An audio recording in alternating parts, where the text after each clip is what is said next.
Hello everyone, welcome to simple life style. எல்லோரும் எப்படி இருக்கீங்க? ஸோ இன்றைக்கி பார்த்தீங்கன்னா பர்த்டேவோட லாங் வீடியோ தான் பார்க்க போகிறோம். இது பார்த்தீங்கன்னா அன்றைக்கோட லஞ்ச் ப்ரிப்பரேஷன் தான் ரெடி பண்ணிகிட்டு இருக்கேன். சிம்பிளான தொன்னை பிரியாணி ரெசிபி கவர் பண்ணியிருக்கேன், வாங்க பார்க்கலாம். ஸோ எண்ணெய் ஊற்றிட்டு அதில் ஹோல் கரம் மசாலா ஸ்பைசஸ் எல்லாம் போட்டு வெங்காயமும் போட்டு நல்லா வதக்கி எடுத்துக்கணும். ஸோ வெங்காயம் வந்து நல்லா சுருள கலர் சேஞ்ச் ஆகி வரணும், அந்த அளவுக்கு வதங்கணும். ஸோ வெங்காயம் பார்த்திங்கன்னா எவ்வளோ நல்லா வதங்குதோ நம்மளுக்கு பிரியாணி அவ்வளோ டேஸ்ட்டாக வரும். ஸோ அன்றைக்கி நேஹா பர்த்டேன்றதுனால ஸ்பெஷல் லஞ்ச் காம்போ தான் பார்த்திங்கனாக்கா பிரியாணி பண்ணிவிட்டு சிக்கன் 65 பின்ன எக் ஆம்லேட் பின்ன ரைத்தா. ஸோ இதுதான் பண்ணியிருந்தேன். வெங்காயம் வந்து நல்லா லிட் க்ளோஸ் பண்ணி நல்லா ஒரு 1 மினிட் இல்லை 2 மினிட் நல்லா வதக்க விட்டிங்கனாக்கா அது கம்ப்ளீட்டாக நல்லா கலர் சேஞ்ச் ஆகி வரும். இன்றைக்கி வந்து நான் ரொம்ப சிம்பிளான மெத்தடில் ரொம்ப மைல்டாக ரொம்ப மசாலா சேர்க்காமல் பண்ணியிருக்கேன். பட் டேஸ்ட் வந்து உண்மையாலுமே செம்ம சூப்பராக வந்திருந்தது. ஏன்னா நேஹா வந்து ரொம்பவே காரமாக இல்லை ஹெவி மசாலா போட்டிருந்தா அவள் கண்டிப்பாக லைக் பண்ண மாட்டாள், அவளுக்கு பிடிக்காது. ஸோ அதனால் அவளுக்கு எப்படி பிடிக்குமோ அது மாதிரி பண்ணியிருந்தேன்.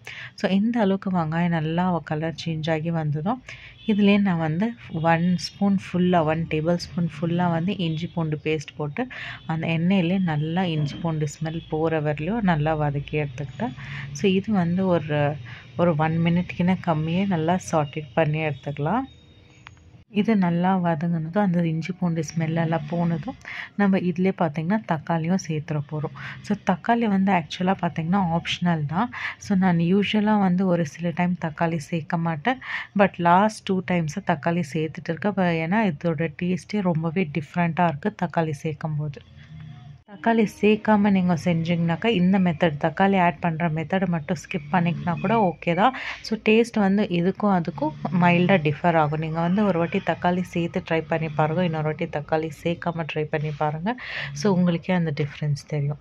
ஸோ இப்போ தக்காளி வந்து நல்லா ஸ்மாஷ் ஆகி எல்லாம் நல்லா வதங்கி வரட்டும். ஸோ இது கூடவே தேவையான அளவு நான் கல் உப்பு சேர்த்துக்கிறேன். ஸோ உப்பு சேர்த்து வதக்குனா நம்மளுக்கு தக்காளி சீக்கிரமாகவே வெந்து வந்துடும். ஸோ நல்லா லிட் க்ளோஸ் பண்ணிவிட்டு இதுவும் நல்லா 1 to 2 மினிட்ஸ் வந்து நல்லா வேக விடலாம்.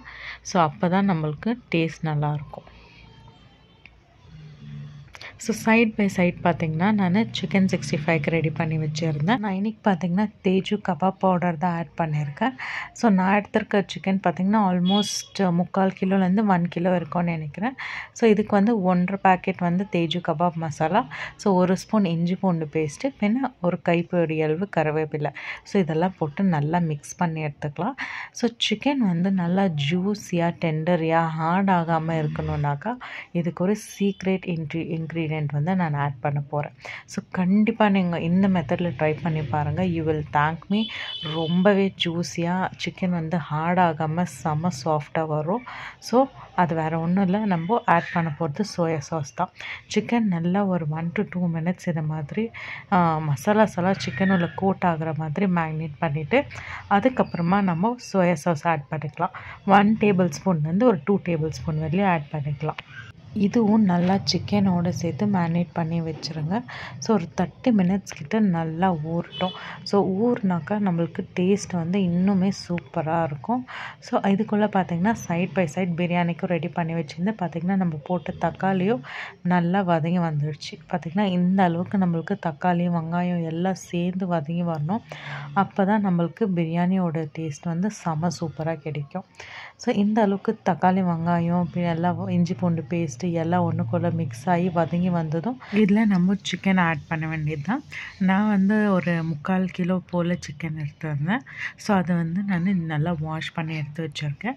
ஸோ இப்போ வந்து வாஷ் பண்ணி வச்சுருக்க சிக்கனை வந்து இந்த வெங்காயம் தக்காளி இதெல்லாம் வதக்கி வச்சுருக்கோம் இல்லைங்களா, இதில் வந்து நம்ம சேர்த்துக்கலாம்.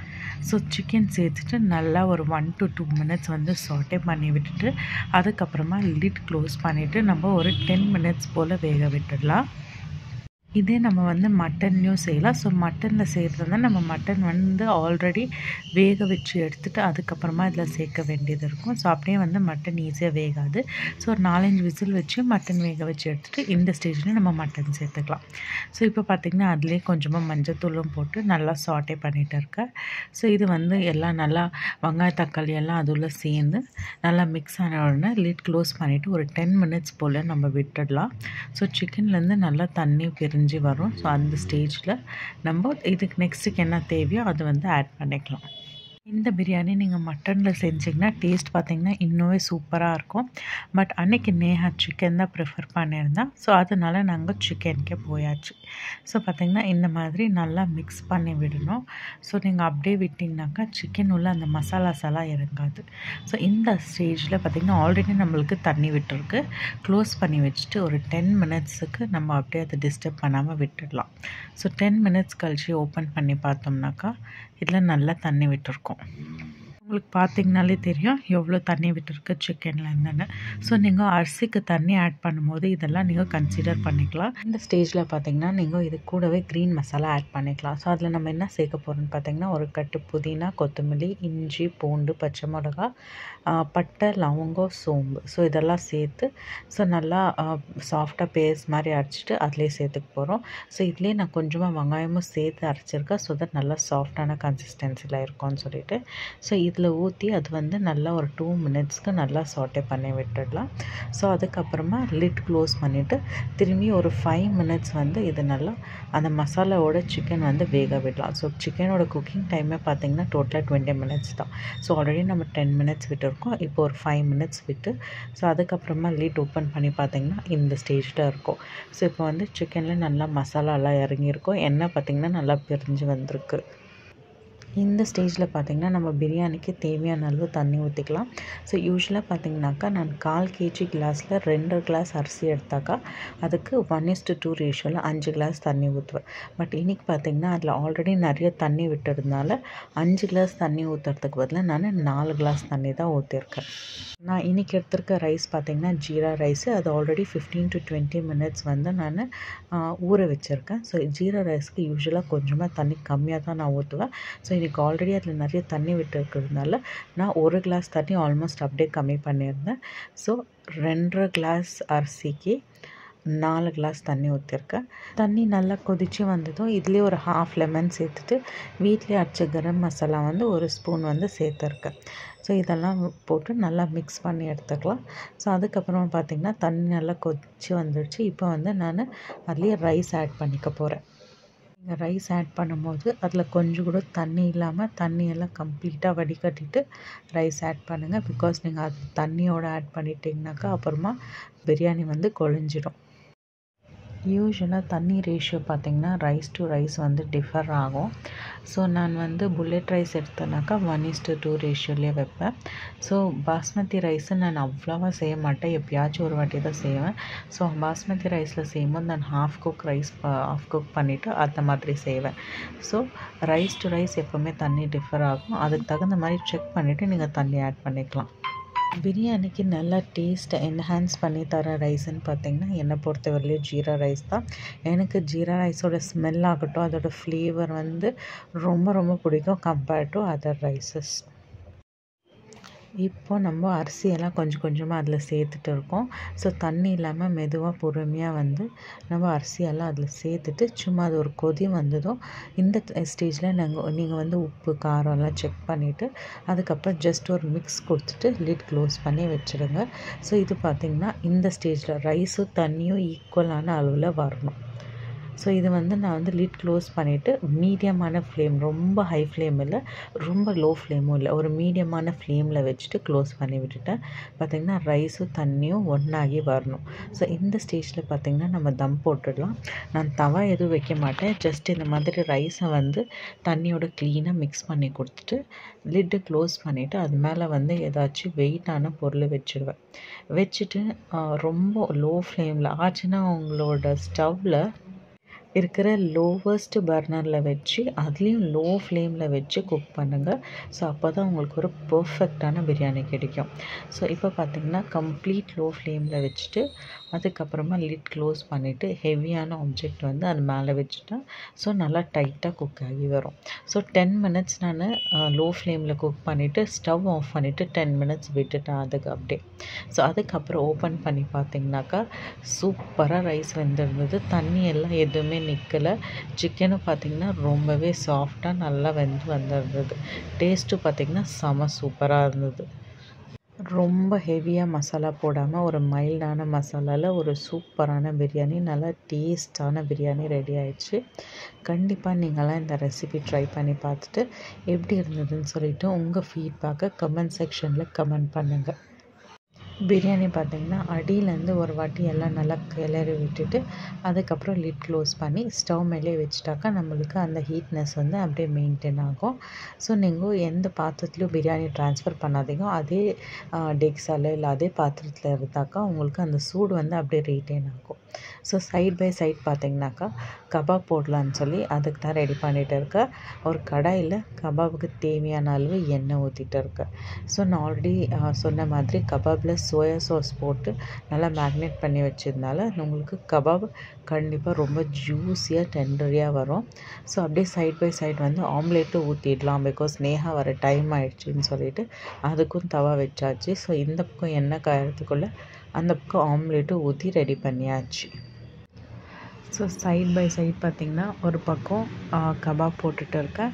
ஸோ இன்னொரு பக்கம் பார்த்திங்கன்னா ஆம்லேட் ஊற்றிட்டு இருக்கேன். ஸோ எப்போவுமே நம்மக்கிட்ட 3 பர்னர் இல்லை 4 பர்னர் ஸ்டவ் இருந்துச்சுன்னா நம்மளுக்கு வேலை செய்கிறதுக்கு ரொம்பவே ஈஸியாக இருக்கும். ஸோ ஒரு பக்கம் ஒரு விஷயம் வச்சு செஞ்சுட்டே இருந்தோம்னாக்கா ரொம்ப நேரம் கிச்சனில் நிற்கிற மாதிரி இருக்காது. ரொம்பவே குயிக்காக ஈஸியாக வந்து நம்மளுக்கு லஞ்சோ டின்னரோ இல்லை பிரேக்ஃபாஸ்ட்டோ வந்து முடிச்சுட்டு நம்ம கிச்சனை விட்டு வெளியே வந்துடலாம். ஸோ அந்த வேக்காட்டில் நம்ம ரொம்ப நேரம் நிற்க தேவையில்லை. நான் எப்போவுமே ஒன்று அனுப்பினால ஒன்று அப்படி செய்ய மாட்டேன். ஸோ எல்லா ஸ்டவ்லேயும் ஒரு பாத்திரம் வச்சுட்டு ஸோ சைமல்டேனியஸாக எல்லாமே செஞ்சுட்டே இருப்பேன். ஸோ தட் குயிக்காக வந்து என்னோடய கிச்சனில் சமையல் வேலை முடிஞ்சிடும். ஸோ பார்த்திங்கன்னா ஆம்லேட் ஊற்றிட்டு ஒரு பாக்ஸில் வந்து எடுத்து வச்சுட்டு இருக்கேன். ஏன்னா பாப்பாவுக்கு தண்ணி ஊற்ற வர அக்காவுக்கு அன்றைக்கி லஞ்ச் கொடுக்குறேன்னு சொல்லிட்டு சொல்லியிருந்தேன். ஸோ அதுக்காக தான் நான் ஃபஸ்ட்டு பேக் பண்ணிகிட்டு இருக்கேன். ஸோ எக் ஆம்லேட்டும் ஊற்றி ஒரு பக்கம் பாக்ஸில் வச்சுட்டு இருக்கேன். ஸோ அதுக்கப்புறம் சைட் பை சைட் பார்த்திங்கன்னா கபாபே வெந்துட்டு இருக்குது. ஸோ ஆம்லேட் பேக் பண்ணிவிட்டு ஸோ அதுக்கப்புறம் பார்த்திங்கனாக்கா பிரியாணியும் பேக் பண்ணிடலாம். ஏன்னா அந்த அக்கா வந்துடுவாங்க டைம் ஆகிடுச்சின்னு சொல்லிவிட்டு பிரியாணியும் பேக் பண்ணிடலான்னு சொல்லிவிட்டு அதுவும் தான் பேக் பண்ணிகிட்டு இருக்கேன். அன்றைக்கி பார்த்திங்கன்னா நான் பிரியாணி வந்து ஒரு 6 to 7 பீப்புள் வந்து ஒரு வேளைக்கு சாப்பிட்ற மாதிரி நான் செஞ்சுருந்தேன். ஸோ பிரியாணி வந்து சரியாக போச்சு.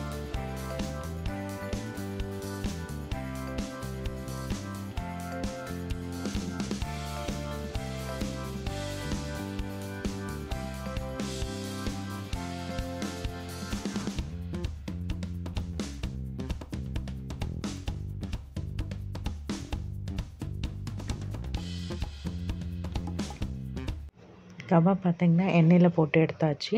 நம்ம சோயா சாஸ் சேர்த்துருக்கிறதுனால கபாப் வந்து கொஞ்சம் டார்க்காக தான் இருக்கும். ஸோ அதை ஒன்றும் வரி பண்ணிக்க தேவையில்லை. பார்த்திங்கன்னா எவ்வளோ ஜூஸியாக இருந்தது, சாப்பிடவே நம்மளுக்கு அவ்வளோ டேஸ்ட்டாக இருக்கும். ஸோ பார்த்திங்கன்னா அந்த அக்கா கொடுக்குறதுக்கு பிரியாணி கபாப் முட்டைலாம் ரெடி ஆகிடுச்சு. ஸோ ஃபைனலாக நேஹாவும் ஸ்கூல்லேருந்து வந்தாச்சு.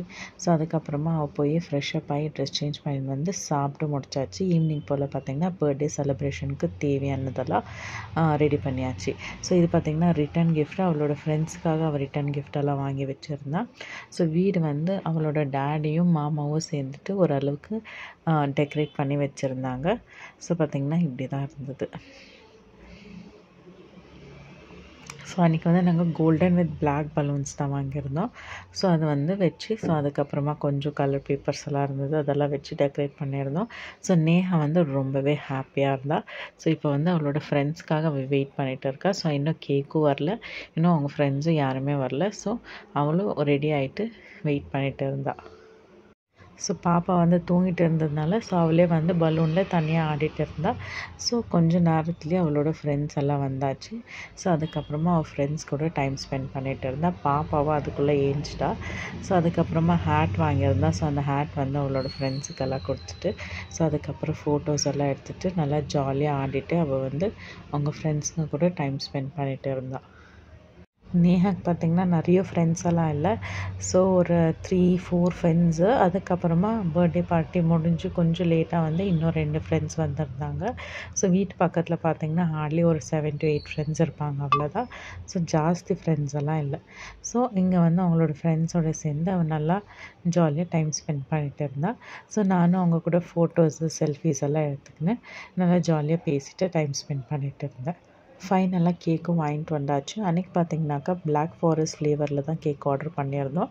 ஸோ ப்ரீமியம் அப்படின்னு சொல்லிட்டு நாங்கள் ஆர்டர் பண்ணியிருந்தோம். ப்ரீமியம்னாக்கா நம்மளுக்கு அந்த செரீஸ் எல்லாம் வருமாமா. ப்ரீமியம் இல்லை அப்படின்னா செரீஸ் எல்லாம் இல்லாமல் சொல்லிட்டு வரும்னு சொல்லியிருந்தாங்க.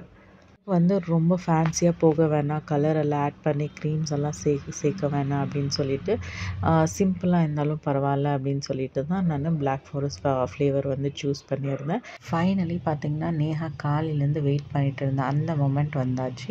So birthday celebration cake cutting time வந்தாச்சு. நேஹா வந்து பார்த்திங்கன்னா ரொம்ப ஹாப்பியாக ரொம்ப எக்ஸைட்டடாக இருந்தாள். ஸோ இந்த வாட்டி அவளோட ஃப்ரெண்ட்ஸோடு சேர்த்து அவளோட தங்கச்சியோட கேக் கட் பண்ணதில் அவளுக்கு ரொம்ப ஹாப்பியாக இருந்தது. ஸோ இந்த கேக் கட்டிங், இந்த செலிப்ரேஷன் இதெல்லாம் பார்த்திங்கனாக்கா ஒரு ஏஜ் வரலையும் தான். ஸோ அந்த ஏஜ் நம்ம தாண்டிட்டோம் அப்படின்னு சொன்னாக்கா நம்மளுக்கு இதிலலாம் ஒரு பெரிய இன்ட்ரெஸ்டே இருக்கிறதில்ல. அதுக்கப்புறம் பார்த்திங்கன்னா ஒர்க்கு, லைஃபு, கரியர் அப்படின்னு சொல்லிட்டு நம்ம அதில் பிஸி ஆகிடும். ஸோ இந்த மாதிரி ஒரு எக்ஸைட்மெண்ட்டோட, ஒரு ஹாப்பினஸோட நம்ம ஒரு ஏஜுக்கு மேலே செலிப்ரேட் பண்ணுவோமா அப்படின்னாக்கா அது ஒரு பெரிய கொஷின் மார்க்கு தான் சொல்லணும். What ever time has to move on இல்லைங்களா? நம்ம அப்படியே இருந்துட முடியாது. மனசளவுலையும் சரி, வயசளவுலையும் சரி. ஸோ அதுக்கப்புறம் பார்த்திங்கனாக்கா கேக்கெல்லாம் கட் பண்ணி நேஹா வந்து அவளோட பாட்டி, தாத்தாக்கு, அப்புறம் அவளோட மாமா, அவளோட டேடிக்கு, எனக்கு எல்லாம் கேக் கூட்டி விட்டுட்டு இருந்தால். ஸோ அதுக்கப்புறம் பார்த்திங்கன்னா அவளோட ஃப்ரெண்ட்ஸ் கூடயும் அவள் கேக்கெல்லாம் ஷேர் பண்ணிகிட்டு இருந்தாள்.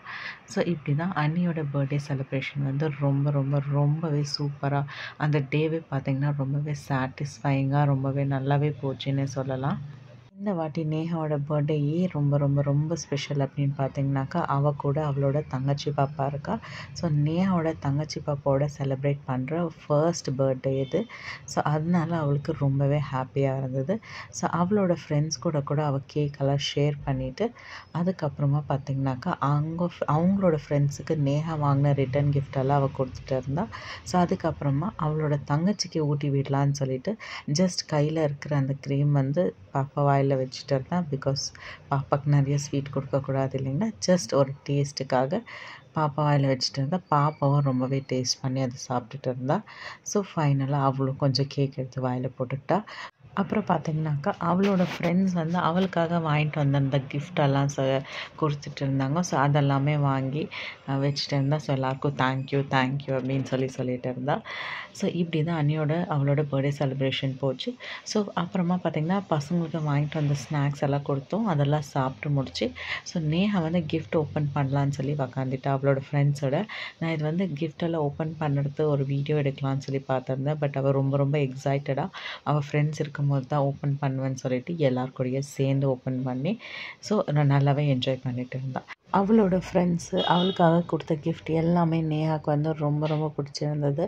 ஸோ ஒரு ஃப்ரெண்டு பார்த்திங்கனாக்கா அவளுக்கு ஜாமெட்ரி பாக்ஸ் கிஃப்ட் பண்ணியிருந்தா. இன்னொரு ஃப்ரெண்ட்ஸ் பார்த்திங்கனாக்கா அந்த பீட்ஸ் மாதிரி அது ஒரு கிஃப்ட் பண்ணியிருந்தான். ஸோ அந்த பீட்ஸில் வந்து ஸோ அதில் நம்ம ஒரு ப்ரேஸ்லெட் ஆகட்டும், நெக்லஸ் ஆகட்டும், அந்த மாதிரியெல்லாம் பண்ணி நம்மளே போட்டுக்கலாம். ஸோ அந்த மாதிரி ஒரு கிஃப்ட்டு.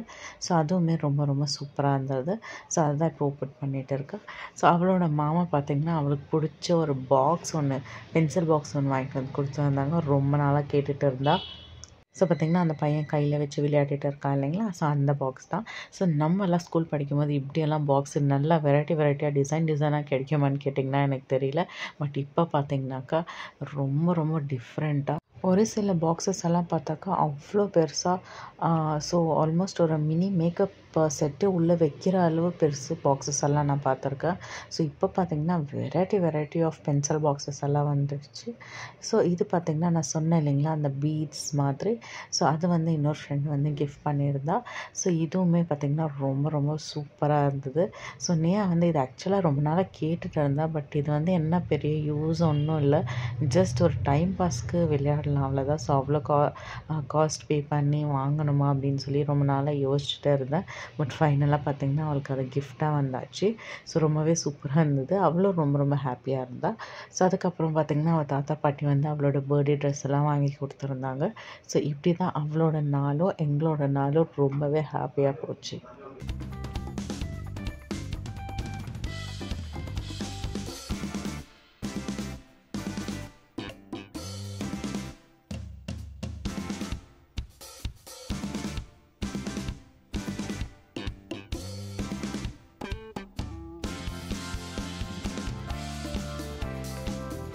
ஒரு ஆசமான ஒரு ப்ளசண்ட்டான டே அப்படின்னே சொல்லலாம். ஸோ இதோட இந்த வீடியோவோட எண்டுக்கு வந்தாச்சு. ஸோ இந்த வீடியோ பிடிச்சிருந்துச்சுனாக்கா கண்டிப்பாக லைக் பண்ணிக்கோங்க. என்னோடய சேனலை வந்து சப்ஸ்கிரைப் பண்ணிக்கோங்க. ஸோ உங்களோட ஃபீட்பேக்ஸ் ஏதாச்சும் இருந்துச்சுனாக்கா கமெண்ட் பண்ணுங்கள். இனி நம்ம இன்னொரு வீடியோலையும் இன்னொரு ஷார்ட்ஸ்லையும் பார்க்கலாம். until then stay tuned, take care and bye bye. என்னை இன்ஸ்டாகிராமில் ஃபாலோ பண்ணிக்கணுன்னாக்கா இந்த ஐடியில் ஃபாலோ பண்ணுங்கள்.